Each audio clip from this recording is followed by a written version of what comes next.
Hi everybody, Pastor Rachel here. Welcome back to our daily prayer, devotional, and reflection time. Thank you for taking a step back from your to-do lists or work or whatever it was and utilizing these next few minutes as a breather and as a pause and as a moment for yourself and for community and for God. Today I wanted to lift up some thoughts about those in communities who are parents and who are teachers. Your work is incredibly valuable and it matters. Every ounce of energy that you as a parent or you as a teacher pours into navigating how to create educational opportunities for students of all ages, preschool, elementary, middle, high school, college, and beyond. It matters. So thank you from the depths of my soul for all of the unseen work and all of the effort that is put into that. And a lot of that work goes unnoticed. A lot of the efforts that are poured into how do we continue to be people who can educate our future generations, a lot of that work is behind the scenes and goes unnoticed. And so today I just wanted to say up front that you are noticed and that you are encouraged and you are important. Thank you for all that you do. It does not go unnoticed and you matter so much. And so today I thought I would read a children's book in honor of all the parents and all of the teachers. I thought a children's book would be inspiring today. And even as adults, sometimes it's important for us to just sit back and read a kid's book. And we might learn something very important as well. And so today I chose the book, She Persisted, 13 American Women Who Changed the World. This is a book I bought for 50 cents at a yard sale, and I think this is probably far more worth than 50 cents. So it is written by Chelsea Clinton and illustrated by Alexandra Boiger. So get comfortable and join me in reading She Persisted. Sometimes being a girl isn't easy.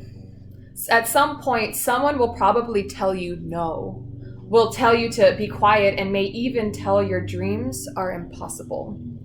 Don't listen to them. These 13 American women certainly did not take no for an answer. They persisted. Harriet Tubman was born a slave, and her story could have ended there. Instead, she persisted, escaping from slavery and becoming the most famous conductor on the Underground Railroad. She risked her life many times to lead countless slaves to freedom, including her family, friends, and strangers. Every person she led to freedom arrived safely.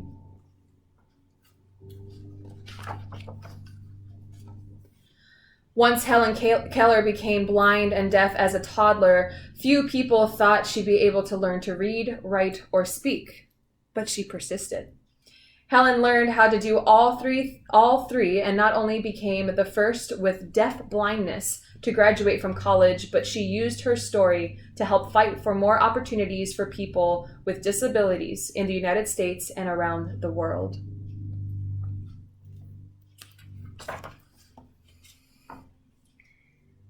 After her family fled poverty and the threat of violence in Ukraine for a new home in New York City, Clara Lemlich got a job working at a garment factory. She wrote that the factory's conditions made women into machines, and so she persisted, organizing picket lines and strikes that ultimately helped win better pay, shorter hours, and safer working conditions for thousands of workers, both men and women.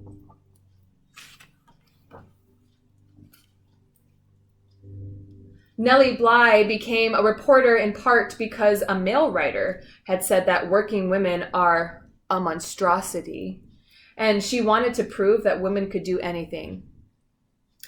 At times, putting her safety at risk, she persisted throughout her career in exposing real monstrosities, pretending to be a sweatshop worker and a patient in mental hospitals to show how badly people were being treated.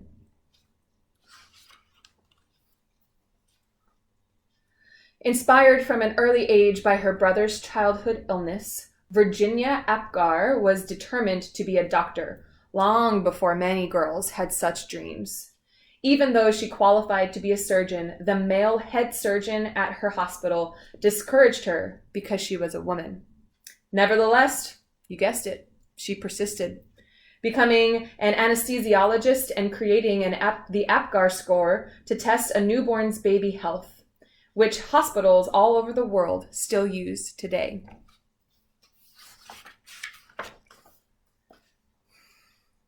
After Maria Tallchief's family moved to California, partly to support Maria's dreams of becoming a dancer, she was teased by students in school for her Native American heritage, and later was encouraged to change her last name to something that sounded more Russian, since many professional dancers at that time were from Russia.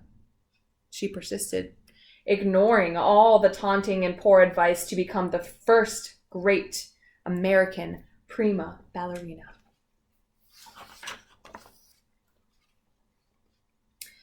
As 15-year-old riding a bus home from school in Montgomery, Alabama, Claudette Colvin was expected to give up her seat to a white woman just because she was an African American. In her refusal to get up, she persisted in taking a stand for what was right, helping to inspire Rosa Parks to make the same choice 9 months later, an act many point as a starting to the modern civil rights movement. Pretty cool. Pretty brave. When Ruby Bridges was in kindergarten, many schools across America, particularly in the South, still refused African American students their equal right to an education. Ruby would not be treated like this as a second-class student, and she persisted, walking for weeks past angry, hateful protesters to integrate an all-white elementary school in New Orleans. As the first woman to serve both as a U.S. representative and a U.S. senator, Margaret Chase Smith could have let that fact alone be her legacy. Instead, she persisted, and championing women's rights and more opportunities for women in the military, standing up for free speech, and supporting space exploration. The head of NASA once noted that we wouldn't have put a man on the moon if it wasn't for Margaret.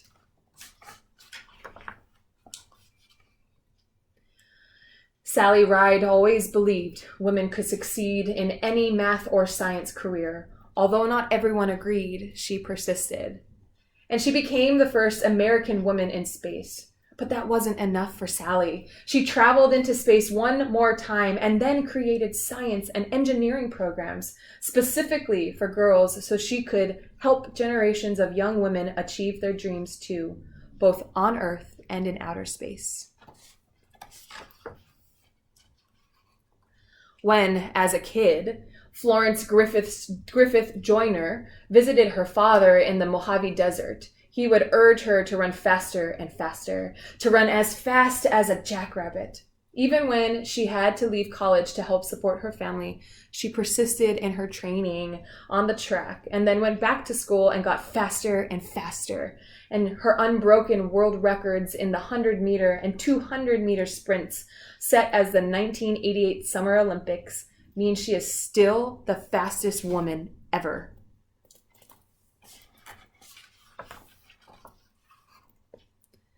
Oprah Winfrey. Her grandmother expected Oprah to follow in her footsteps and become a maid. Oprah knew, even as a little girl, that her dreams would take her somewhere else. She persisted into turning those dreams into her reality and became a media superstar, working in movies, books, magazines, and theater, and most of all, television, where the Oprah Winfrey Show remains the highest-rated talk show of all time.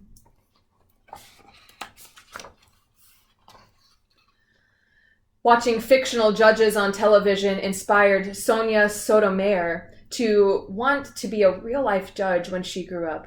She knew she'd have to speak English as well as she spoke Spanish, study hard in school, and manage her diabetes before she could one day wear a judge's robe with a gavel in her hand. She persisted, eventually becoming a Supreme Court justice and the first ever Latina to sit on America's highest court. So, if anyone ever tells you no, if anyone ever says your voice isn't important or your dreams are too big, remember these women. They persisted, and so shall you.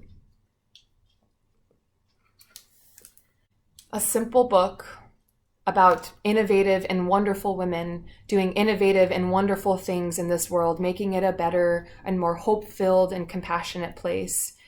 And we need to teach our future generations that they matter, that they have a voice, and that their dreams are not too big, and that they are worthy of all the love and all the compassion and all the efforts and the tireless nights and all of it, that they are worth it. Just a little reminder that kids are important and vital to our communities. So today we give thanks for all the children of the world, and we give thanks for all of us who are children of God, and we give thanks for the opportunity to help nurture and grow with and educate people of all backgrounds, coming from all walks of life, who are going to do wonderful, inspiring things. Kids who are going to persist through even the toughest of times. And so, may we go in peace, and may we go feeling inspired and loving on all future, current, and past generations. May we go in peace. Amen.